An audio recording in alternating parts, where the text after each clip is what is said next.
మంచిది ప్రియులరా. మనం వచ్చినప్పుడు ఒంటరిగా ఎవరెవరు ఒంటరిగా వచ్చారు చేతులు ఎత్తండి. தனிமையா வந்தவங்க மட்டும் கை தூக்குங்க. நான் வண்டியாக வந்தேன்.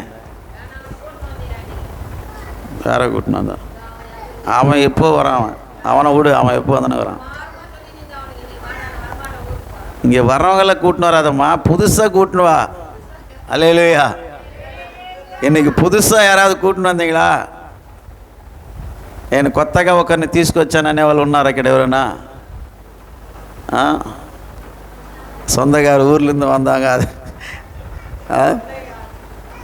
சொந்தக்கார் ஒரு முறை அரக்கோணத்தில் தான் வந்த பிரதர் எழுந்து நில்லுங்க. பிரதர் சிஸ்டர் 2 பேர் நில்லுங்க. ஆமாம், அவங்க 2 பேருக்காக. நீங்கள் இல்லை சிஸ்டர், நீங்கள் பழசாயிட்டீங்க. அவங்க புதுசாக வந்துருக்காங்க. அவங்க கரந்தட்டுங்க, சப்பட்டில் கொடுத்தா மாதிரி வாரி குறைக்கும். கர்த்தர் உங்களை ஆசீர்வதிப்பாராக. ஹல்லேலூயா. ஆமென். உட்காருங்க. God bless you. ஹல்லேலூயா. కర్తருக்கு మహిముండావதாக. இந்த నాలిలే ఈ దినము నా ప్రియులరా, మనం ముందుగా ఒక సందేశం విన్నాము. మరి యేసుతో కూడా శిష్యులు యేసు ప్రభుని గురించి ఒక 2 మాట్లాడుతూ పోయినారు. వారు మాట్లాడుతూ ఉండేటప్పుడు యేసు ప్రభు వారి మధ్యలో వచ్చాడు. హల్లేలూయా. అంటే బాగా ఆలోచించండి. సెల్ ఫోన్లో ఉండేవాళ్ళు కొంచెం సెల్ ఫోన్లో స్విచ్ ఆఫ్ చేసేయండి. సెల్ ఫోన్లో చూస్తూ ఉండేటప్పుడు మీరు దేవుని ఆశీర్వాదం పొందలేరు. ఒకవేళ బైబిల్ కూడా ఉండవచ్చు, సెల్ ఫోన్లో దయచేసి చూడకండి. హల్లేలూయా. సమయంలో మనం ప్రార్థన చేసుకుని దేవుని వాక్యాన్ని ధ్యానం చేసుకుందాం. ముందుగా మనం వాక్యం చదివేసి తర్వాత పాస్టమ్మ గారు ప్రార్థన చేస్తారు. ఆ తర్వాత మనం వాక్యాన్ని ధ్యానం చేసుకుందాం. 1 నిమిషం తలలోంచండి, వాక్యం చదవండి. ఒకసారి నేను చెప్పే వాక్యాన్ని తీయండి. మార్కు సువార్త 2వ అధ్యాయం 17వ వాక్యాన్ని ఒకరు చదవండి. మార్కు సువిశేషం 2వ అధ్యాయం 17వ వచనం.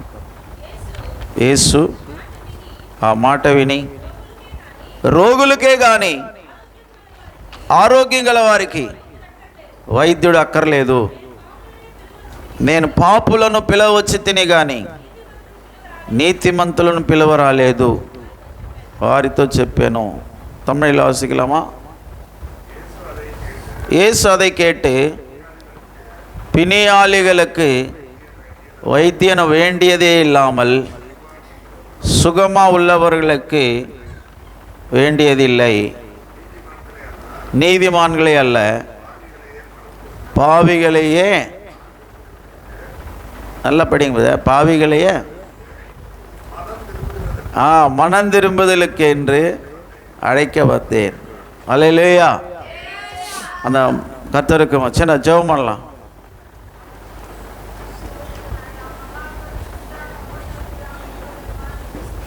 మైక్ ఒకరు ఎత్తి అని యవనస్తులు గుమ్మను కూర్చోన్నారు. ఆరోన్ మైక్ ఎత్తియే బాబు.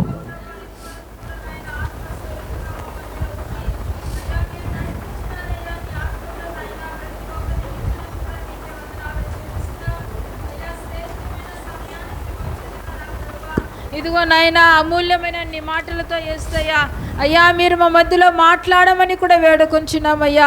మమ్మల్ని ఆదరించే మాటలు నా తండ్రి, అయ్యా మమ్మల్ని బలపరిచే మాటలు నీ వద్ద ఉన్నది నా ప్రభువా. అయ్యా యొక్క సమయంలో మీరు మాట్లాడండి. పరిశుద్ధాత్మ దేవాన్ని మాట్లాడండి. సృష్టికర్తమైన దేవాన్ని మాట్లాడండి నా తండ్రి. మమ్మల్ని ఎన్నుకున్న దేవుడు అయ్యా, ఏర్పరచుకున్న దేవుడు నా ప్రభువా. అయ్యా ఇదిగో తండ్రి, మమ్మల్ని ఏ రీతిగా అయితే అయ్యా నీ యొక్క సమాజంలో అయ్యా మీరు వాడుకోవాలో అయ్యా నీ మాటలతో మీరు మాట్లాడమని కూడా వేడుకొంచున్నాం. అయ్యా ప్రతి ఒక్కరిని యొక్క స్వాధిలో ఉంచుకోండి. నీ మాటలు భయభక్తితో వినే కృపను మీరు దయచేయండి నా ప్రభువా. ఎవరి యొక్క హృదయం కూడా చెదిరిపోకున్నట్లు దేవా నీ యొక్క స్వాధిలో ఉంచుకోమని వేడుకొంచున్నాం. ప్రతి ఒక్క ప్రాణాత్మ శరీరం నీ పాద సన్నిధికి అప్పగిస్తూ, ఆత్మ దేవుని చేతికి నీ దాసుని కూడా అప్పగిస్తూ మీరే మాట్లాడినైనా నీ నామాన్ని స్థలములో గణపరచుకోమని నజరైన యేసు నామములో ప్రార్థించి వేడుకొనుచున్నాము తండ్రి. ఆమేన్. దేవుడు ప్రార్థనలు స్తోత్రం చెప్దాం. Praise the lord. స్తోత్రం. హల్లెలూయా. ట్రాన్స్లేషన్ ఎవరు చేస్తారు? ముందుకు రావాలి.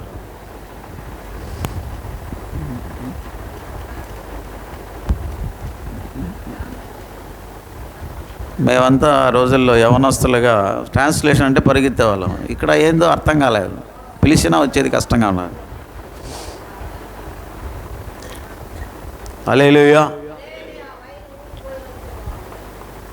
என்னதுமா கம்னருமா? ஹல்லேலூயா. என்ன சொல்கிறீங்க?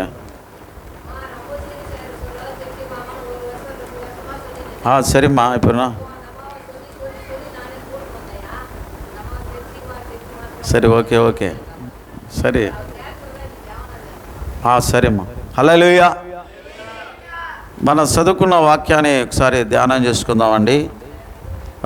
తీయండి అదే యొక్క మాట ఒకసారి చదవండి తెలుగులో. రోగులకే కానీ ఆరోగ్యం గల వారికి వైద్యుడు అక్కర్లేదు.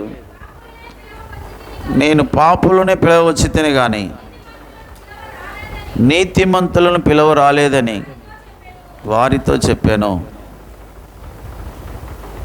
తమిళలో వాసింగ.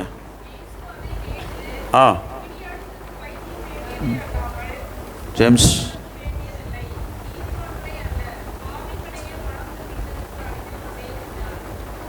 ஹல்லேலூயா. அப்போ நீதிமான்களை அல்ல பாவிகளையே மனம் திரும்புதலுக்கென்று அழைக்க வந்தேன் அப்படின்ற ஆண்டவர் சொல்றார். ஹல்லேலூயா. மனுஷரோடு பேசும் பொழுது நான் ஒன்றும் பெருசாக ஒன்றும் எதிர்பார்க்க மாட்டாங்க. மனுஷரோட சகவாசம் அது ஆட்டோமேட்டிக்காக அது கிடைச்சிடும். எப்படி ஆகிலும் பேசி మనుషులతో ஒரு ఉరవ వెచ్చుకొల్లலாம். சொல்லுங்க. ఎలాగైనా మాట్లాడి మనుషులతో కొరత అనేది పెట్టుకుంటాం. సంబంధం அது ஒரு సహవాసం, ఐక్యత అనేది. హల్లెలూయా. ஒரு ఉరవాడనన్నా ஒரு டீ வாங்கி கொடுத்தா ஒரு ఉరవాయడం. ఒక ఐక్యత అంటే ఒక టీ ఇచ్చినా కూడా వాళ్ళతో సంబంధం ఉంటుంది. இல்லைன்னா ஏதாவது சாக்லேட்டோ ஸ்வீட்டோ ఏదో మనకు கொடுத்தாங்க உறவு உண்டாயிடும். చాక్లెట్ స్వీట్ ఏదైనా ఇచ్చినా ఒక స్నేహం అనేది ఏర్పడుతుంది. ஒரு நாள் போயிட்டே இருக்கிறேன், ஒருத்தர் என்னை பார்த்து வணக்கம் போட்டாరు. నేను వెళ్తూ ఉంటే ఒకరు చూసి నన్ను వందనాలు అని చెప్పారు. அவரை பார்த்து நான் எப்பவுமே பார்க்கல, ఆయన ఎప్పుడు నేను చూడలేదు. సరే నంబర్ రిసీవ్ பண்ணினோம், అయినా మనం వారిని స్వీకరించాలని చెప్పి நான் கூட வணக்கம் சார் அப்படி నేను వనకం నమస్కారం அவரு சிரிச்சின போயிட்டாரு. அவர் నవ్వుకుంటూ అతను వెళ్ళిపోయాడు. అది யாருன்னு தெரியல, అతను ఎవరో తెలియదు. ஒரு சிரித்த முகமாக, ఒక నవ్వు ముఖంతో, ஒரு அன்பாக, ఒక ప్రేమగా, அதான் ஒரு பழமொழி சொல்லுவாங்க தமிழில், పాత ఒక సామెత ఒకటి ఉంది తమిళ్లో, வாய் நல்லா இருந்தால் ஊரெல்லாம் நல்லா தான் இருக்குமா. அதாவது நோరు మంచిదైతే ఊరు మంచిగా ఉంటుందండి. ஆமாம். ஹல்லேலூயா. ஹல்லேலூயா. நம்முடைய வாய், మన నోరు నల్లదా இருந்தானா బాగుంటే ఊరు எல்லாமே நல்லதா இருக்கு, ఊరు కూడా మంచిగానే ఉంటుంది. அந்த ఊరు சரியில்லை, ఆ ఊరు మంచిగా లేదు, బాగలేదు, அந்த ஆளு சரி கிடையாது, ఆ వ్యక్తి మంచివాడు కాదు, இவங்க சரி கிடையாது, వీళ్ళు మంచి వాళ్ళు కాదు, அவங்க சரி கிடையாது, వారు మంచి వాళ్ళు కాదు. వచనం சொல்லுது, వాక్యం చెబుతుంది, హృదయத்தில் நிறைந்தது வாய் பேசும் என்று சொல்லப்படும். మరి హృదయంలో నిండిందే నోరు మాట్లాడుతుందంట. அப்ப எதுக்காக பேசுது அந்த வாய்? அப்படியே சொல்லுதுன்னா, ఆ నోరు ఎందుకు అలా మాట్లాడుతుందంటే இருதயத்துல பாவம் இருக்கிறது, హృదయంలో పాపం ఉన్నది కనుక, அந்த இருதயத்துல குறை இருக்கிறது, ఆ హృదయంలో కొరత ఉన్నది, சரியில்லை, అది సరిలేదు కాబట్టి, அதனால மற்றவங்க எல்லாரும் அவங்க சரியில்லை இவங்க சரியில்லை சொல்லிட்டே இருப்பாங்க. కాబట్టి వాళ్ళు సరిలేదు వీళ్ళు సరిలేదు అని చెప్పుకుంటుంటారు. சில பேர் சொல்லுவாங்க, ஒரு ஊரு எப்படிப்பட்ட ஊருன்னு பார்க்கறதுக்கு, ఒక ఊరు ఎలాంటిదని చూడడానికి அங்க தெருவில் இருக்கிற பையனை பார்த்தா தெரிஞ்சு போயிடுமா. ఆ వీధిలో ఉన్న పిల్లను చూస్తే చెప్పవచ్చు. ఆ தெருவில் விளையாடுற ஒரு பையனை பார்த்தாவே, ఆ వీధిలో ఆటలాడుకుంటున్న పిల్లను చూస్తేనే அந்த ஊர் எப்படிப்பட்டதுன்னு தெரிஞ்சு போயிடும், ఊరు ఎలాంటిదో అర్థమవుతుందంట. హల్లెలూయా. హల్లెలూయా. இப்படிலாம் நிறைய உதாரணங்க சொல்றாங்க. இது உதாரணக்கு பெద్దవాళ్ళు చెప్పే సామెతలు. ஆமா. ஹல்லேலூயா. ஹல்லேலூயா. பிரியமானவர்களே, மனுஷரோடு உறவாடுவது எப்படியாகிலும் ஒரு உறவு, ஒரு சம்பந்தத்தை கலந்து கொள்ளலாம். మరి మనుషులతో సహవాసం కలిగి ఉండడం, ఒక సంబంధం, ఒక ఐక్యత అనేదాన్ని ఏర్పరచుకుంటాడు. ஆனால் தேவனோடு உறவாடுவது மிகவும் அது கொஞ்சம் కష్టத்தோடு கூடியதுதான். అయితే దేవునితో సంబంధం కలిగి ఉండటం చాలా కష్టతరమైనది. ఆండవర్ నమ్ எல்லாரையும் நேசிக்கிறார். దేవుడు మన అందరినీ ప్రేమిస్తున్నాడు. ஆனால் అయితే நீ அவரை எந்த விதத்துல நேசிக்கிறாய்? నువ్వు ఎలాంటి స్థితిలో ఆయన ప్రేమిస్తున్నావు? நீ உனக்கு நிறைய பேர் சொல்லுவாங்க, எனக்கு கடவுள் எல்லாமே ஒண்ணுதாங்க போன வாரத்தில் ஒருத்தர் சொல்கிறாரு, அவர் ஒரு பெரிய ஸ்டேட் லீடர் அவர் சொல்கிறாரு, எல்லாமே எல்லா கடவுளை கும்பிடுவேன். கடவுள் இல்லைங்க, முதல்ல நம்ம மனுஷருடைய கிரியைகள் நல்லா இருக்கணும் அப்படின்னு சொல்றாரு. మరి అన్ని దేవుడిని నేను మొక్కుతాను, అంత దేవుడు సమానం అని చెప్పేసి వ్యక్తి అంటున్నాడు. హల్లెలూయా హల్లెలూయా. அப்போ அவருக்கு தெரிஞ்சது, தெய்வத்தை பற்றி தெரிஞ்சது எவ்வளோதான் நான் நினைச்சிக்கிறேன். మరి అనుకున్నాము అతను దేవుని గురించి తెలుసుకునే అంత మాత్రమే అని చెప్పేసి. హల్లెలూయా హల్లెలూయా.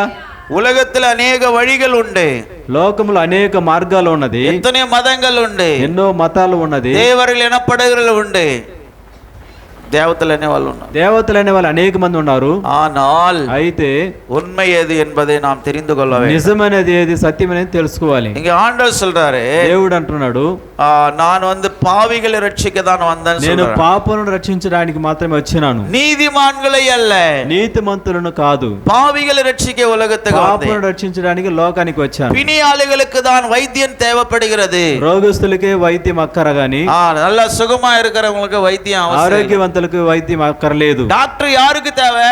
డాక్టర్ ఎవరికి అవసరం? வியாதிஸ்தர்களுக்கு தான் டாக்டர் தேவை, వ్యాధిగ్రస్తులకే డాక్టర్ అవసరం కదా. அதனால இந்த உலகத்துல ఈ లోకములో இப்போ இருக்கிற சிச்சுவேஷனுக்கு, ఇప్పుడున్న స్థితిలో மனுஷனுடைய அழிந்து போகிறதான ஒரு நிலைமையில மனுஷன் காணப்பட்டு మనుషులు నశించిపోయే స్థితిలో కనబడుతున్నాడు. హల్లెలూయా. హల్లెలూయా. లూకా 19:10 ஆண்டவர் சொல்றாரு, లోక 19:10 దేవుడు మాట్లాడుతున్న వాక్యం, அந்த வசனத்தை வாசிப்போமாக. 19:10,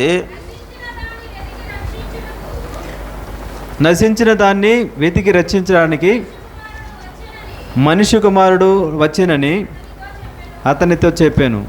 தமிழில் வாசிக்கலாம். இழந்து போனதை தேடவும் ரட்சிக்கவுமே மனுஷகுமாரன் வந்திருக்கிறார். அல்லேலூயா. హల్లెలూయా. இழந்து போனதை தேடவும் ரட்சிக்கவுமே மனுஷகுமாரனாக இயேசு கிறிஸ்து இந்த உலகத்துக்கு வந்திருக்கிறார். నశించిపోయిన వాటిని వెతికి రక్షించడానికే యేసు ప్రభు లోకానికి వచ్చినాడు. சகோதரனே சகோதரி, సహోదరుడా సహోదరి, உன்னுடைய வாழ்க்கையை ஆண்டவர் வந்து சரிப்படுத்த வந்திருக்கிறார். నీ జీవితాన్ని సరిచేయడానికి దేవుడు వచ్చినాడు. அதே லூக்கா 15:7 சொல்லுகிறது, లోక 15:7 వాక్యములు చెప్తుంది, மனம் திரும்ப அவசியம் இல்லாத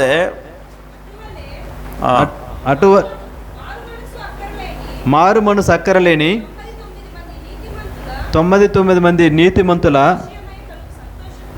విషయమై కలుగు సంతోషము కంటేను మారు మనసు పొందు ఒక్క పాపి విషయమై పరలోకమందు ఎక్కువ సంతోషము కలుగును. హల్లెలూయా. హల్లెలూయా.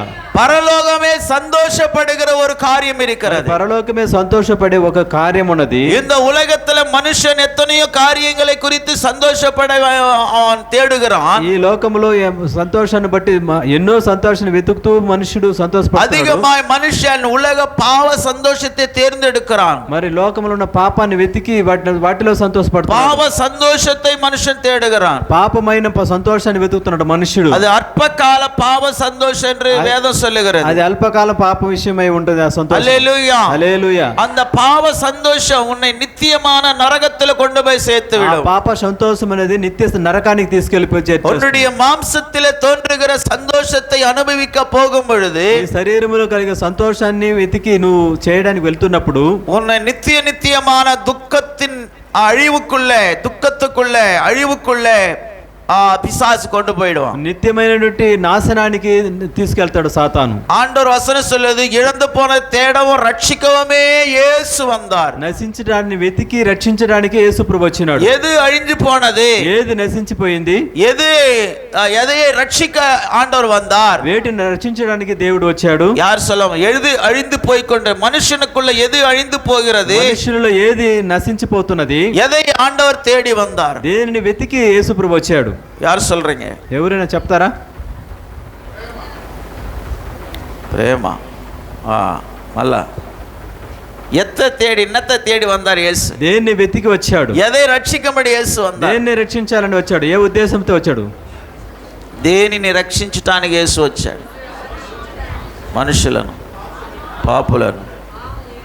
పాపులను రక్షించడానికి. ఓకే, అది మంచి వాక్యం ఉన్నది. అది ఓకే. మరి పాపులను అనే దానికంటే ఇంకొకటి ఉన్నది. ఎవరు మా చెప్పిందా? సంగీత సిస్టరా? ఎవరు చెప్పింది? ఆత్మానే. ஆத்துமான்னு சொல்லி யார் சொன்னது? இப்போ 2 பேர் சொன்னாங்க. யார் 2 பேரு? மம்மி அது பின்னாடி ஆத்மா ரட்சிக்க வந்தாருங்க. ఆత్మను రక్షించడానికి వచ్చాడు. ఎత్తే మనిషి எழுந்து పోనా అదే నీకు పురించుకోను. ఏది కోల్పోతున్నాడో వాటిని అర్థం చేసుకోవాలి మనం. ఆత్మవే எழுந்து పోయి కొండిరుக்கிற మనిషి ఆత్మనే నశింప చేసుకుంటున్నాడు మనుషుడు. நேற்று முந்ததின கரடி புத்தூர் உபவாச கூட்டத்துக்கு போயிருந்தேன். కరడి పుత్తూరుకు ఉపవాస ప్రార్థనకు వెళ్తున్నాను. அங்க மெசேஜ் நான் அதான் கொடுத்தேன். అక్కడ మెసేజ్ నేనే వచ్చాను. ஆத்ம ரட்சிப்பை குறித்து சொல்லு.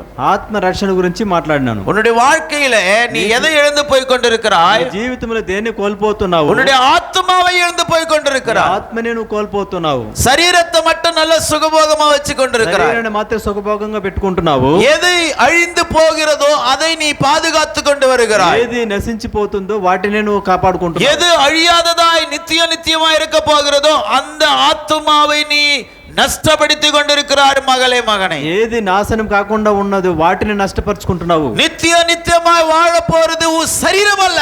నిత్యంగా జీవించేది నీ శరీరము కాదు.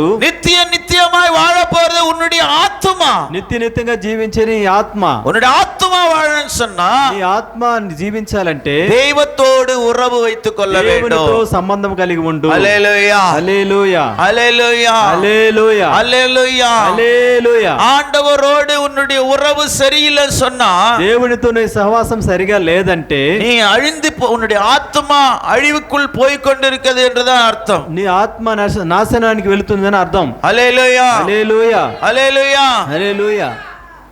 ஆத்மாவை உலகம் முழுவதும் ஒரு மனுஷன் ஆதாயப்படுத்திக் கொண்டு தன்னுடைய ஆத்மாவை அவன் నష్టపడితనాల్ என்ன ప్రయోజనం అని ఆండర్ சொன்னார். మరి లోకమంతా సంపాదించుకొనేసి ఆత్మను నష్టపరుచుకుంటే వాడికి ఏం ప్రయోజనం దేవుడు అంటున్నాడు. హల్లెలూయా హల్లెలూయా హల్లెలూయా హల్లెలూయా. ఉలగం ముழுவதையுமே நீ ஆதாயப்படுத்திக் கொள்ளலாம். లోకమంతా కూడా నువ్వు ఆదాయపరచుకోవచ్చు. కానీ மகா அலெக்சாண்டர் கிரீக் சாம்ராஜ்யத்தை உலகத்தில் ஸ்தாபித்ததான மகா அலெக்சாண்டர் சொல்றாரு. అలెగ్జాండర్ లోకాన్ని జయించిన మరి గ్రీక్ దేశాన్ని స్థాపించినట్టు వ్యక్తి. హల్లెలూయా హల్లెలూయా. அவர் கடைசியா அவர் என்ன சொன்னார்னா, చివరిగా అతను ఏమన్నాడు? நான் ఉలగத்தையே జయితేன், నేను లోకాన్ని జయించాను. ஆனா கடைசில நான் கொண்டு போறது ஒண்ணுமே இல்ல. అయితే నేను తీసుకువెళ్ళేది చివరికి ఏమీ లేదు. நான் மரிக்க போகிறேன். నేను మరణించబోతున్నాను. என்னுடைய சவப்பெட்டியில నా యొక్క శవపేటికలో ரெண்டு கையை வெளியே விட்டுட்டு 2 చేతులు బయట ఉంచి என்ன தூக்கிட்டு నన్ను తీసుకొని వెళ్ళండి. ஊர்வலம் போங்க, ఊరేగింపు చేయండి. ஜனங்கள் தெரிஞ்சுக்கணும், మరి మనుషులు తెలుసుకోవాలి. என்னுடைய கையில நான் ஜெயிச்சு எத்தனை தேசத்தை நான் என் கையில எதுவுமே கொண்டு போல, మరి అన్నిటిని జయించాను, నా చేతులు ఏమీ కూడా తీసుకొని పోలేదని. హల్లెలూయా హల్లెలూయా. ஒரு அந்நிய ராஜாவுக்கு தேவனுடைய வசனம் தெரியுதுங்க. మరి అన్య రాజుకే దేవుని యొక్క వాక్యం తెలుస్తున్నది. எது முக்கியமானது என்று அறிந்த மனுஷனாக அவன் மரித்து போனான். ఏది ముఖ్యమైనదో మరి తెలుసుకొని మరణించాడు. ஓடி ஓடி ஜெயிச்சான், யுத்தம் செய்தான், எல்லாவற்றையும் தன் வசப்படுத்திக் கொண்டான். మరి లోకాన్ని కూడా అందరిని అన్ని దేశాలు జయించి వశపరుచుకున్నాడు. హల్లెలూయా హల్లెలూయా. ஆனா போகும்போது ஒண்ணுமே கொண்டு போல. అయితే ఆయన చనిపోయేటప్పుడు ఏది కూడా ఎత్తుకొని పోలేకపోయాడు. హల్లెలూయా హల్లెలూయా. இந்த மத்தியான நேரத்தில் ஆண்டவர் உன்னோடு பேசிக் கொண்டிருக்கிறார். మధ్యాహ్న సమయం ముందు దేవుడు నీతో మాట్లాడుతున్నాడు. இதோ இந்த வசனத்துல நாம் வாசித்தோம், ఇదో వాక్యములు మనం చదువుకున్నాము. மனம் திரும்ப அவசியம் இல்லாத 99 நீதிமான்களை குறித்து வருகிற சந்தோஷத்தை காட்டிலும் மனம் திரும்புகிற ஒரே பாவி நிமித்தம் பரலோகத்திலே தேவதூதர்கள் மத்தியிலே மிகுந்த சந்தோஷம் உண்டாகும் என்று சொல்லப்படுகிறது. 99 ఆత్మలు అది ఏమాత్రం దేవుని అంగీకరించకుండా లేకపోతే మారు మనసు 99 నీతిమంతుల వలన కలిగే సంతోషాన్ని కంటే మరి పాపి అయిన ఒక మనుష్యుడు మారు మనసు పొందుటను బట్టి అతని పరలోకమే సంతోషిస్తాదంట. హల్లెలూయా హల్లెలూయా. பாருங்க, பரலோகமே ஒரு காரியத்தை குறித்து சந்தோஷப்படுகிறது. పరలోకమే ఒక కార్యం గురించి సంతోషపడుతున్నది. அது என்னன்னு சொன்னா, అది ఏమంటే நீ பாவத்தை விட்டு மனம் திரும்புகிறாயே, నువ్వు పాపాన్ని విడిచి మారు మనసు పొందుతున్నావే, அதை வச்சு దాన్ని బట్టి பரலோகம் சந்தோஷப்படுது. పరలోకమే సంతోషపడుతుందంట. ஒரு முறை தேவனுக்கும் அவருடைய தூதர்களுக்கும் கையை தட்டுங்க. ఒకసారి చప్పట్లు కొడతాము దేవుని దూతను బట్టి. దేవుని కొరకు, దేవుని దూతల కొరకు చప్పట్లు కొట్టండి. స్తోత్రం స్తోత్రం. హల్లెలూయా హల్లెలూయా.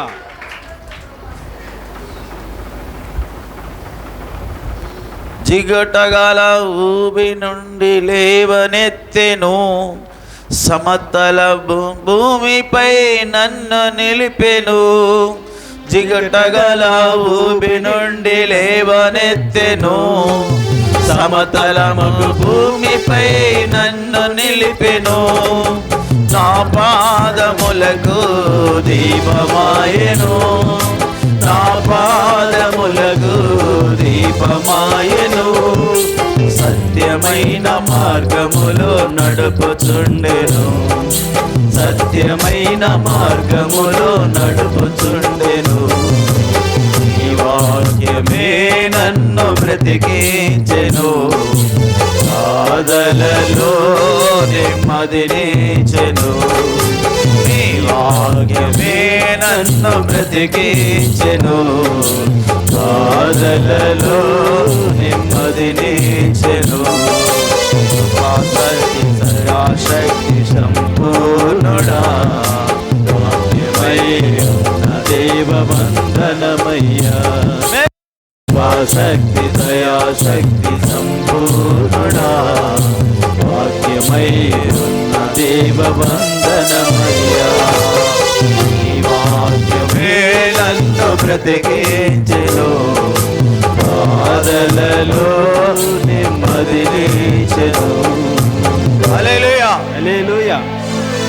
జిగటగల దొంగ ఊబిలో ஒரு உளையான சேற்றிலே விழுந்து போன உன்னை, జిగటగల దొంగ ఊబిలో விழுந்து போன உன்னை, పడిపోయినటువంటి నిన్ను அவர் எடுத்து உன்னை సమభూమిயிலே அவர் కన్మలయిల్ మేల్ నిறுத்துகிறார். మరి ఆయన వాటి నుంచి లేపి నిన్ను శిఖరంపై కూర్చోబెడుతున్నాడు. హల్లెలూయా, హల్లెలూయా.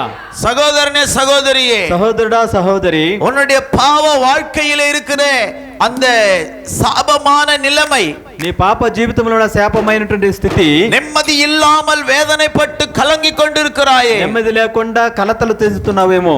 ஓ, உன்னுடைய கண்ணீரை துடைக்கும்படியாக இன்றைக்கு ஆண்டவரோடு பேசிக் கொண்டிருக்கிறார். కన్నీళ్లను తొడవడానికి యేసుప్రభు నీతో உன்னுடைய మాట్లాడుతున్నాడు. கவலைகளும் உன்னுடைய துக்கங்களும் உன்னுடைய சுமைகளையும் நீ மட்டும் சுமந்து వేదనపడవది అది దేవ చిత్తం இல்லை. నీ కలతలు, నీ దుఃఖము, నీ కన్నీళ్లు నువ్వు మాత్రమే దుఃఖించడం దేవుని చిత్తం కాదు. நீ செய்த பாவம் அந்த பாரமாக உன்னை அழித்துக் கொண்டிருக்கிறது. నీవు చేసిన పాపం అది భారముగా నిన్నే నశించేస్తున్నది. அதான் ஆண்டவர் சொல்றாரு, అదే దేవుడు అంటున్నాడు, மனம் திரும்பும்படியாக ஆண்டவர் உன்னை அழைக்க வந்திருக்கிறார். మారు మనసు పొందినట్లుగా దేవుడు పిలవడానికి నేను அழிந்து போன உன் ஆத்துமாவை தேடி ரட்சிக்கும்படி இயேசு உன்னை அழைக்கிறார். నశించిపోతున్నటువంటి వాటిని వెతికి రక్షించడానికి యేసు పిలుస్తున్నాడు. 1:15 சொல்லப்படுகிறது, பாவிகளை ரட்சிக்கும்படி கர்த்தராகிய இயேசு கிறிஸ்து இந்த உலகத்துக்கு வந்தார் என்று சொல்லப்படுகிறது. తిమోతి 1లో చెప్పబడింది, పాపులు రక్షించడానికి క్రీస్తు యేసు లోకమునకు వచ్చెను. హల్లెలూయా, హల్లెలూయా. அப்ப பாவிகளை ரட்சிக்கும்படி இயேசு உலகத்தில் வந்திருக்கிறார். పాపులను రక్షించడానికి యేసు ప్రభు లోకానికి వచ్చినాడు. ஆனால் அந்த ரட்சிப்பை அநேகர் அதை என்ன பண்றாங்க, தள்ளி விடுகிறார்கள். ఆ రక్షణను అనేక మంది త్రోసివేస్తున్నారు. அநேகர் கிறிஸ்தவர்கள் என்று சொல்லுகிறார்கள், అనేక మంది క్రైస్తవులను చెప్పుకుంటున్నారు. ஆனா ஆத்தும ரட்சிப்பு இல்லை. అయితే ఆత్మరక్షణ వారిలో లేదు. தேவனுடைய நீதி தன்னுடைய வாழ்க்கையில நடத்துவதில்லை. దేవుని నీతిని వారి జీవితంలో జరిగించడం లేదు. அநியாயம், அசுத்தம், உலகம், காமம், இச்சை, இப்பேற்பட்ட பாவங்களிலே அடிமைப்பட்டு தேவன் கொடுத்த ஆத்துமாவை அழித்துக் கொண்டிருக்கிறான் மனுஷன். అన్యాయము, పాపము, కామము ఇది పెట్టుకునేసి నశించిపోతున్నారు. ஆத்துமாவை, ప్రాణాన్ని నశింపజేస్తున్నాడు. பிரசங்கில சொல்லப்பட்ட உன்னுடைய இருதயத்தை வேதனைப்படுத்துகிற, உன் சரீரத்தை கெடுக்கிறதான பாவத்தை விட்டு நீ மனம் திரும்ப என்று சொல்லப்படுகிறது. నీ యొక్క ఆత్మను నశింపజేస్తున్నటువంటి, உன் சரீரத்தை கெடுக்கிறதான பாவத்தை விட்டு, నీ శరీరాన్ని చెడగొడుతున్నటువంటి పాపాన్ని విడిచి நீ மனம் திரும்ப என்று మారు మనసు పొందాలి. இயேசு யோர்தான் நதியில ஞானஸ்நானம் எடுத்து தன் ஊழியத்தை ஆரம்பிக்கும் போது முதலாவது ஆண்டவர் சொன்னது என்னன்னு தெரியுமா? యోర్దాను నదిలో యేసు ప్రభు బాప్తిసం పొందిన తర్వాత దేవుడు మాట్లాడింది ఏమిటంటే, மனம் திரும்புங்கள், தேவனுடைய ராஜ்யம் பரலோக ராஜ்யம் సమీపமா இருக்கிறது என்று சொன்னார். మారు మనసు పొందండి, పరలోక రాజ్యం అతి సమీపంగా ఉందని చెప్తున్నారు. హల్లెలూయా, హల్లెలూయా. பவுல் சொல்லுகிறார், அநியாயக்காரர் தேவனுடைய ராஜ்யத்தை சுதந்தரிப்பதில்லை என்று சொல்லுகிறார். మరి పౌలు అంటున్నాడు, అన్యాయస్తులు దేవుని రాజ్యాన్ని స్వతంత్రించడం అసాధ్యం అంటున్నాడు. 1 கொரிந்தியர் 6:9 அந்த வசனம் சொல்லுகிறது. 1 కొరింథీయులు 6:9 చెప్పబడింది. வாசிக்கலாமா?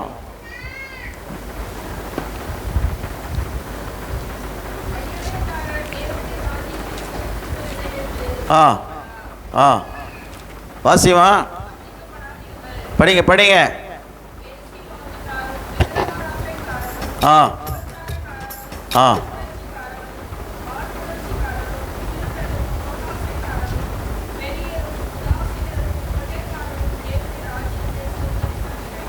తెలియలేదు చదవండి.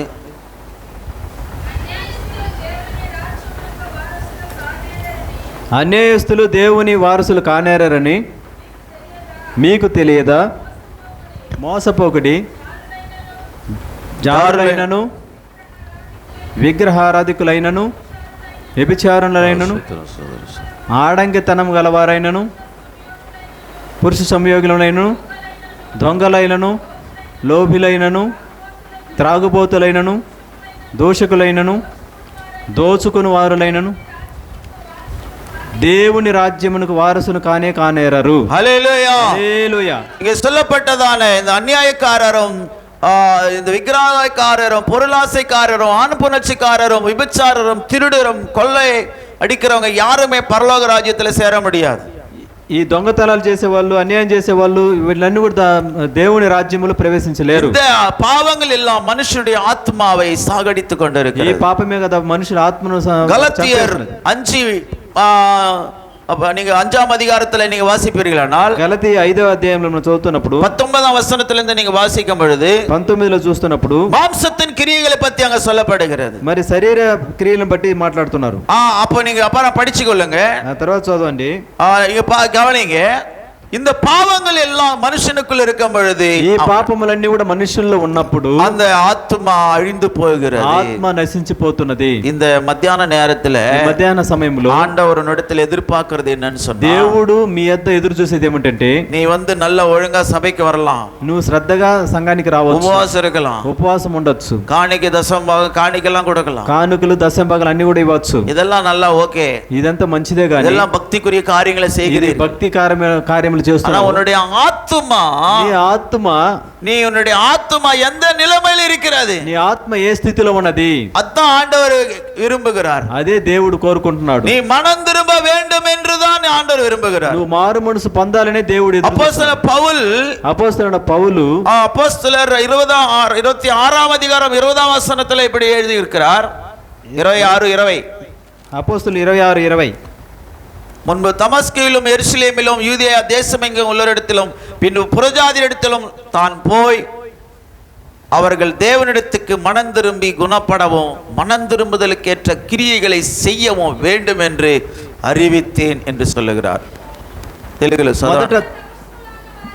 మొదట దమస్కులోను వారికిని యెరూషలేములోను యూదయ దేశం అంతటను తరువాత అన్యజనులకును వారు మారు మనసు పొంది దేవుని తట్టు తిరిగి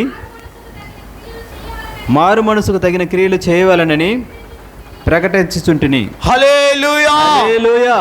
அப்போ மனம் திரும்புதலுக்கேற்ற நீ மனம் திரும்பி குணப்பட வேண்டும் என்று கர்த்தர் சொல்லுகிறார். మారు మనసు తగినట్లుగా నువ్వు మారు మనసు పొంది మనసును మార్చుకోవాలంట. హల్లెలూయా. హల్లెలూయా. குணப்படும்படியாக స్వస్థత పొందినట్లుగా மனம் திரும்ப మారు మనసు పొందుకో. ஒருவேளை நீ வியாதி இல்லாம நல்லா இருக்கலாம் உடம்புல, ఒకవేళ నీలో వ్యాధి లేకుండా మంచిగా ஆனா ఉండొచ్చు. உள்ள பாவம் இருக்குது பாரு. అయితే లోపల పాపం ఉన్న చూడండి. அந்த பாவம் உன்னை விட்டு நீ நீக்கி போடும்போதுதான் ఆ పాపాన్ని విడిచి వెళ్తున్నప్పుడే உன்னுடைய ஆத்துமா குணப்படும். నీ ఆత్మ సురక్షితంగా అంటే స్వస్థత, అంతే స్వస్థత. ஆத்துமா சுகமடையணும்னு சொன்னா ఆత్మ స్వస్థతను పొందుకోవాలంటే பாவத்தை நீ விட வேண்டும். పాపాన్ని విడిచిపెట్టాలి. ஒரு பாவம் இருந்தாலும் ఒక్క పాపం ఉన్నను உன்னுடைய ஆத்துமா பரலோகம் போய் சேர. నీ ఆత్మ పరలోకం చేరదు. மனுஷனுக்கு மரணம் எப்படி வருகிறது தெரியல. మనుషులకు మరణం ఎప్పుడు వస్తుందో తెలియదు. యూట్యూబ్ లో பார்க்கும்போது விளையாடினே இருக்கிறான், டக்குன்னு கீழே வந்து செத்து போய் கொண்டு. అన్నిజులు చూస్తుంటే ఆడుకుంటూ ఉంటారు, టక్కున పడి చచ్చిపోతుంటారు. హల్లెలూయా. హల్లెలూయా. హల్లెలూయా. హల్లెలూయా. క్రికెట్ ఆడినగరాంగే மாரடைப்புல வந்து செத்து போய் கொண்டிருக்கிறான். క్రికెట్ ఆడుతూ ఉంటాడు, అక్కడే హార్ట్ అటాక్ వచ్చి చనిపోతున్నాడు. தண்ணி குடிக்கிறான், உடனே கீழே ஹார்ட் அட்டாக் வந்து செத்து போய் నీళ్లు கொண்டிருக்கிறான். తాగుతూ ఉంటాడు, హార్ట్ అటాక్ వచ్చి చనిపోతున్నాడు. హల్లెలూయా. హల్లెలూయా. எந்த நேரத்துல மரணம் சந்திக்கலாம். ఏ స్థితిలో అయినా మరణం సంభవించవచ్చు. நீ மரத்த பிறகு உன்னுடைய நித்தியம் எங்கே கழிக்க போகிறாய்? మరణించిన తర్వాత నిత్య జీవం అనేది ఎక్కడ ఉంటుంది? நித்தியம் நித்தியம் எங்கே உனக்கு? నిత్యం అనేది ఎక్కడ దొరుకుతుంది? நித்திய வாழ்வு உன்னுடைய ஆத்மாவுக்கு அழிவு கிடையாது சகோதரனே. నిత్యమైన స్థలములో నీ ఆత్మకు నాశనము లేదు. సహోదరనే, உன்னுடைய ஆத்மாவுக்கு அழிவு இல்லை. నీ ఆత్మకు ఎప్పుడుగా నాశనం లేదు. నీ ప్రాణము నశించిపోదు, అది నిత్యమైనది. నీ ప్రాణము నిత్యమైనది. హల్లెలూయా. హల్లెలూయా. உன் ஆத்மா வந்து நித்தியமாய் வாழக்கூடியது. నీ ప్రాణం నిత్యంగా జీవించగలదు. நீ பார்க்கிற இந்த சரீரம் எல்லாம் அழிஞ்சு కుళ్ళిపోయి అది மண்ணோட மண்ணு கரைஞ்சு போகும். ఈ శరీరం అంతా కుళ్ళిపోయి మట్టితో మట్టి కలిసిపోతుంది కానీ இதுக்கு எத்தனை விதமான பேஸ் வாஷிங்கு, அப்புறம் பெயிண்டிங்கு, அப்புறம் இதுக்கு காதுல ஒண்ணு மாட்டி, மூக்குல ஒண்ணு மாட்டி, தலையில ஒண்ணு ஜோடிச்சு வச்சு என்னென்னவோ அலங்காரம் பண்றாங்க இந்த శరీரத்தை. మరి ముక్కుకి తలకి ఎన్నో జోడించి అలంకారం చేసుకుంటున్నాము కానీ முடிங்களுக்கு கலர் கலரா பெயிண்டிங் அடிச்சு కలర్ కలర్ పెయింట్లు కొట్టుకుంటారు. எப்படியோ இந்த சரீரத்தை அழகுபடுத்துறீங்க. ఎలాగైనా శరీరాన్ని అందపరుచుకుంటాము. ஒரு செகண்ட்ல ஆத்துமா உன்னை விட்டு வெளியே வரும் பொழுது, ఒక్క సెకండ్ ఆత్మ నిన్ను విడిచి ஆவி உன்னை விட்டு பிரியும் பொழுது, ఆత్మ నిన్ను విడిచి బయటకు వస్తున్నప్పుడు உடனே அது டெட் பாடியா ஒரு பாடியாக ஒரு சவமாக மாறி అది போகிறது. ఒక శవంగా మారిపోతుంది. அதுக்கு அப்புறம் மரியாதை இருக்காது. ఆ తర్వాత వాటికి ఏమాత్రం గౌరవం அதை లేదు. வீட்டுக்குள்ள வைக்கவே மாட்டாங்க. దాన్ని ఇంట్లో కూడా పెట్టరు. మళ్ళా அதை தூக்கி வெளியில வாசல் படியில தான் అది வைப்பாங்க. బయట తీసుకొచ్చి వీధిలో పెడతారు. செத்தா அப்படி சொன்ன உடனே చనిపోయాడు అంటేనే உடனே சப்ளைகாரனுக்கு போன் போகும். వెంటనే సప్లై వాడికి ఫోన్ వెళ్తుంది. ஷாமினா கொண்டாந்து போட சொல்லுவாங்க. షామీనే వేస్తారు. ஏன் வீட்டில் வச்சுக்கூடாதா? ఎందుకు ఇంట్లోనే పెట్టుకోవచ్చు కదా. நீங்கள் தான் நல்லா சில பேர் வந்து பெட்ரூம் செப்பரேட்டாக அவங்களுக்குன்னு செப்பரேட்டாக ஒரு நல்ல பெட்ரூம் கட்டிவாங்க. బెడ్రూమ్ అనేది సపరేట్గా వాళ్ళ కోసం కట్టుకొని ఉంటారు. அல்லேலூயா. హల్లెలూయా. ஐயா ரொம்ப அழகாக பெட்ரூம் கட்டினாருங்க. அவர் செத்த பிறகு அந்த பெட்ரூமில் வைக்கணும் சொல்கிறாங்களா யாருன்னா? మరి అయ్యగారు మంచిగా బెడ్రూమ్ కట్టుకున్నారు. చనిపోయిన తర్వాత ఆ బెడ్రూమ్లోనే అతను పెడతామని ఎవరైనా చెప్తారా? புதைக்கிற வரைக்குமாவது அவர் பெட்ரூம்ல இருக்கணும் அப்படி சொல்றாங்களா? అతను ఎత్తుకొచ్చి పూడ్చేంత వరకైనా బెడ్రూమ్లో పెట్టుకుందామని చెప్తారా? தூக்கு பாடியே, అయ్యో బయట తీసుకెళ్ళు, பாடியை தூக்க சொல்றாங்க. ఆ బాడీని తీసుకెళ్ళు అంటారు. இல்ல முன்சாமி செத்துட்டாரு, முன்சாமி எடுன்னு சொல்றாங்களா? మరి ఆ పేరు పెట్టే మునసామి చనిపోయిన మునసామి తీసి అని చెప్తారా? முனுசாமி சொல்ல மாட்டாங்க. ఆ మునసామిని పేరు పెట్టి చెప్పరు కానీ, பீட்டர்னு சொல்ல மாட்டாங்க, పీటర్ అని చెప్పరు కానీ, ஜான்னு சொல்ல மாட்டாங்க, జాన్ అని చెప్పరు కానీ, எடு அந்த பாடியை, ఎత్తు ఫస్ట్ అని చెప్తారు. பாடியை எடியா, ఆ బాడీని ఎత్తు అని చెప్తారు. அவ்வளவுதான், மதிப்பு கிடையாது. దానికి మర్యాద లేదు. உனக்குள்ள தேவன் கொடுத்த ஆவி இருக்கிற வரைக்கும் தான் நீ என்னன்னா செய்யலாம். నీలో దేవుడిచ్చిన ఆత్మ ఉన్నంత వరకే నువ్వు ఏమైనా చేయొచ్చు కానీ அந்த ஆவி உன்னை விட்டு பிரிந்த அடுத்த நொடி ఆ జీవం ఆ ప్రాణం అనేది విడిచి వెళ్ళిన తర్వాత ஹல்லேலூயா, హల్లెలూయా, உனக்கு மதிப்பு மரியாதை கிடையாது. నీకు గౌరవం మర్యాద ఏమీ లేదు అడ. அதான் ஏசாயா தீர்க்கதரிசனத்திலே ஆண்டவர் சொல்றாரு. యెషయా గ్రంథంలో దేవుడు 55:7 வாசிக்கும் பொழுது 55:7 చదువుతున్నప్పుడు 55:7 55:7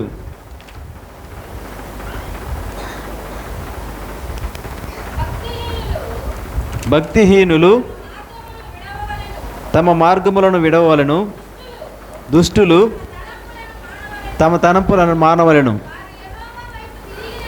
వారు యెహోవా వైపు తిరిగిన ఎడల ఆయన వారి యందు జాలిపడును. వారు మన దేవుని వైపు తిరిగిన ఎడల ఆయన బహుగా క్షమించును. ஹல்லேலூயா, హల్లెలూయా. துன்மார்க்கன் தன் வழியை, அக்கிரமக்காரன் தன் நினைவுகளையும் விட்டு கர்த்தரிடத்தில் திரும்ப கடவன், அவர் அவன் மேல் மனதுருகுகிற தேவன். ஹல்லேலூயா. హల్లెలూయా.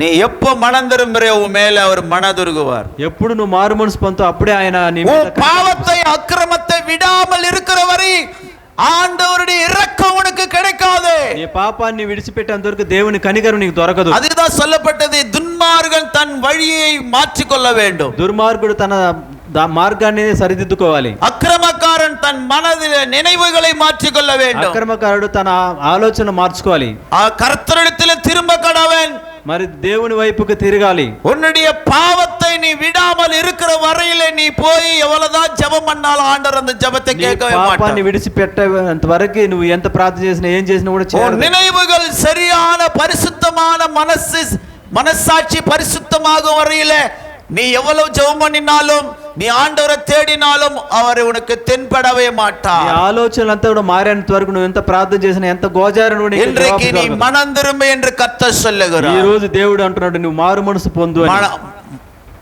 பாவங்களை மறைக்கிறவன் வாழ்வடைய மாட்டான். మరి పాపాన్ని దాచిపెట్టాడు వర్ధిల్లడు. அதை அறிக்கை செய்து விட்டு விடுகிறவன் இரக்கம் பெறுவான். వాటిని విడిచిపెట్టి వాడు కనికరం పొందుతాడు. హల్లెలూయా, హల్లెలూయా. அறிக்கை செய், వాటిని విడిచిపెట్టు. ఒప్పుకోయా. తెలుగులో அறிக்கை செய். వాటి ఒప్పుకోలు చేసి அறிக்கை செய்யும் பொழுது దాన్ని ఒప్పుకున్నప్పుడు அப்பொழுது ஆண்டவர் மேல் இரக்கமாயிருப்பார். అప్పుడు దేవుడు నీ మీద కనికరం చేస్తాడు. பாவத்தை மூடி மறைச்சு நீ பாவம் செய்து கொண்டே போய் நிறந்தேனா, పాపాన్ని కప్పిపెట్టి పాపం చేసుకుంటూ వెళ్తావు. வேதத்தில் இருக்கிற நீதி நியாயத்தை நீ பக்கத்துல போட்டுட்டு உன் இஷ்டம் போல வாழ்ந்தேனா, నీతి న్యాయం ధర్మాన్ని విడిచిపెట్టి నువ్వు ఇష్టంగా జీవిస్తూ ఉంటే, இந்த வேதத்தின் வசனத்தை தூரமா வச்சுட்டு உன் இஷ்டம் போல வாழ்ந்தேனா, దేవుని వాక్యాన్ని పక్కన పెట్టి నీ ఇష్టానుసారంగా బ్రతికితే, உன்னுடைய சுய நீதி, నీ స్వనీతి அது தேவனுடைய ராஜ்யத்துல சேர முடியாது. అది దేవుని రాజ్యంలో చేరలేదు. கர்த்தருடைய நீதி என்கிற மனம் திரும்புதல் உனக்கு வர வேண்டும். దేవుని యొక్క నీతి అనే మారు మనసు నీలో ఉండాలి.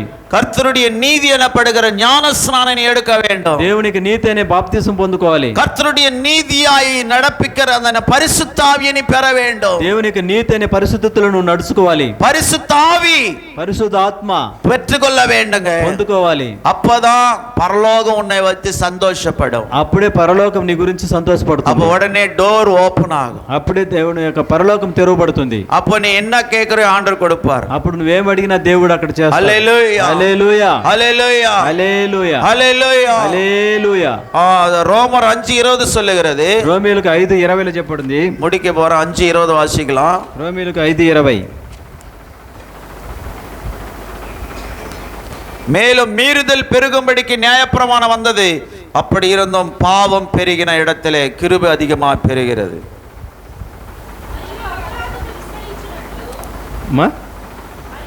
మరియు అపరాధము విస్తరించినట్లు 19 ఏలయనగా ఒక మనిషిని అవిధేయత వలన అనేకులు పాపులుగా ఎలాగో చేయబడిరో, అలాగే ఒకని విధేయత వలన అనేకులు నీతిమంతులుగా చేయబడుదురు. హల్లెలూయా, హల్లెలూయా. இங்கே நாம் பார்க்கிறோம், చూస్తున్నాము, ஒருவருடைய மீறுதலினால எல்லாரும் பாவம் செய்தார்கள். ఒకని యొక్క అవిధేయత వలన అనేక మంది పాపాలు చేస్తున్నారు. హల్లెలూయా, హల్లెలూయా. ఒక మనుషుని యొక్క అవిధేయత వలన పాపము, అందరూ పాపములో ప్రాప్తి వచ్చింది, అందరూ పాపులైపోయారు. அதே ஒரு மனுஷனுடைய கீழ்ப்படிதலினால எல்லாரும் நீதிமான்களாய் మార్చబడ్డారు. అదే ఒక వ్యక్తికి, ఒక మనిషినికి మనం లోబడి దాని వల్ల అందరూ నీతిమంతులుగా మార్చబడుతున్నాం. నేను చెప్పేది బాగా అర్థం చేసుకోవాలి. ఒక మనుషుని అవిధేయత వలన అందరూ పాపాత్ములుగా మారినారు. మరొక మనుషుని విధేయత వలన అందరూ నీతిమంతులుగా మార్చబడ్డారు. ఎవరు ఆ మనిషి? ఒక మనిషి విధేయత, ఒక మనిషి అవిధేయత. ఎవడో అవిధేయత కలిగిన మనిషి? ఎవరు చెప్పింది? అరే పాస్టర్ చెప్పకూడదు, వేరే వాళ్ళు చెప్ప. అవిధేయత చూపించిన ஆதாம் கீழ்ப்படியாமையினாலே எல்லாரும் பாவிகளாக்கப்பட்டார்கள். చెప్పయా? ఒక అవిధేయత వలన, ఆదాము యొక్క అవిధేయత వలన అందరూ పాపులుగా మార్చబడ్డారు. இரண்டாம் ஆதாமாகிய இயேசு கிறிஸ்துவானவர், రెండవ ఆదాము అయినట్టు యేసు ప్రభు, அவர் பிதாவுக்கு கீழ்ப்படிந்தபடினாலே, ఆయన తండ్రికి లోబడ్డాడు కాబట్టి நாம் எல்லாரும் நீதிமான்களாய் மாற்றப்பட்டிருக்கிறோம். మనమందరం కూడా నీతిమంతులుగా మార్చబడుతున్నాం. நாம் எல்லாருடைய பாவங்கள் அவர் மேல் சுமக்கப்பட்டது. మన అందరి పాపాలు ఆయన మీద మోయబడింది. இதோ பரலோகத்திலே சந்தோஷத்தை உண்டு பண்ணும்படியாக, ఇదిగో పరలోకంలో సంతోషాన్ని, உன்னுடைய பெயர் ஜீவ புத்தகத்தில் எழுதப்படும்படியாக, పేరు జీవ గ్రంథంలో రాయబడినట్లు, అక్రమத்தில் పాపத்தில் మరితవనాயிருந்த உன்னை రక్షించబడిயாக, అతిక్రమం చేతను పాపం చేతను చచ్చిపోయిన నిన్ను విమోచించటానికి కొరకై మీ పాపములను అపరాధములను తన మీద వేసుకొని నీవు పొందవలసిన శిక్ష యేసు తామే పొందుకున్నాడు. நீ பெற்றுக்கொள்ள வேண்டிய தண்டனை இயேசு ஏற்றுக்கொண்டார். எல்லாரும் యేసు ప్రభువు పొందుకున్నాడు. Thank you brother. எல்லாரும் முழங்கால் போடுவோமா? మోకరిద్దామా? எல்லாரும் కన్నులు మూసి, అందరు కన్నులు మూసి దేవుని సన్నిధిలో నశించిన దాన్ని వెతికి రక్షించడానికి యేసు నిన్ను వెతికి వచ్చినాడు. ఈ మధ్యాహ్న కాల సమయంలో నీ ఒక్క మనిషిని అవిధేయత వలన అందరూ పాపాత్ములైపోయి ఉన్నారు. రెండో ఆదామయ్య యేసుక్రీస్తు ప్రభువారు ఈ లోకానికి వచ్చి తండ్రి చిత్తాన్ని చేయడానికి తన్ను తాను అప్పగించుకున్నాడు. యేసయ్య అన్నాడు, నేను పాపులు రక్షించడానికి లోకానికి వచ్చాను కానీ నీతిమంతుల కొరకు కాదు. పాపిగానే జీవించి అతడు మరణము పొందుట నాకు ఇష్టము కాదంటున్నాడు దేవుడు. பாவியாகவே ஜீவித்து பாவ சந்தோஷத்திலே மிதந்து அவன் பாவியாய் மரித்து அவன் நரகத்தில் போய் சேர்ந்து நரகத்திலே வேகிறதுனால ஆண்டவர் சந்தோஷம் இல்லை. இன்றைக்கு நீ மனம் திரும்பி உன் பாவங்களை அறிக்கை செய்து இயேசுவை உன் இருதயத்தில் ஏற்றுக்கொள்வதுதான் பரலோகத்தின் சந்தோஷம். பரலோகம் சந்தோஷப்படுகிறது, உனக்கும் சந்தோஷம் வரும். உன் ஆத்துமா ரட்சிக்கப்பட வேண்டும் என்று கர்த்தர் విరుంబుகிறார். నోరు తెరిచి అందరూ అప్పగించుకుందామా? నీ మనస్సు మారాలని నా దేవుడు కోరుకుంటున్నాడు. నువ్వు మారు మనసు పొందాలని దేవుడు నీతో మాట్లాడుతున్నాడు. సహోదరుడా, సహోదరి, నీ జీవితంలో దేవుని నీతి కలిగిన జీవితం జీవిస్తున్నావా? అవినీతి, స్వనీతి, నీ సొంత నీతి, నీ సొంత భక్తి దేవుడు అంగీకరించలేడు. నువ్వు మారు మనసు పొందుటే దేవుని చిత్తమై ఉన్నది. ఎంతమంది ఈరోజు నేను తెలిసి తెలియక చేసిన తప్పిదములను ఈరోజు నా జీవితం విడిచిపెట్టి నా దేవునికి నా జీవితాన్ని అప్పగిస్తున్నా అనే వాళ్ళు ఎంతమంది ఉన్నారు? ఒకవేళ నువ్వు ఇంకా బాప్తీసం తీసుకోకుండా నీ జీవితాన్ని దేవునికి అప్పగించుకోకుండా ఉన్నట్లయితే ఈరోజు నీ జీవితాన్ని దేవుడు నిన్ను ప్రేమతో పిలుస్తున్నాడు, నిన్ను ప్రేమతో పలకరిస్తున్నాడు. నా దేవుడు మారు మనసు అక్కర్లేని 99 నీతిమంతులు కలిగే సంతోషం కంటే ఒక పాపి మారు మనసు పొందుట పరలోకముల సంతోషం. నశించిన దాన్ని వెతికి రక్షించడానికి యేసు వచ్చినాడు. నీవు అనేక సంవత్సరాలు నా తాతలు క్రైస్తవులు అనుకొని నువ్వు సంతృప్తి పొందిపోతున్నావా? అయితే నీ ఆత్మ రక్షింపబడిందా? నేను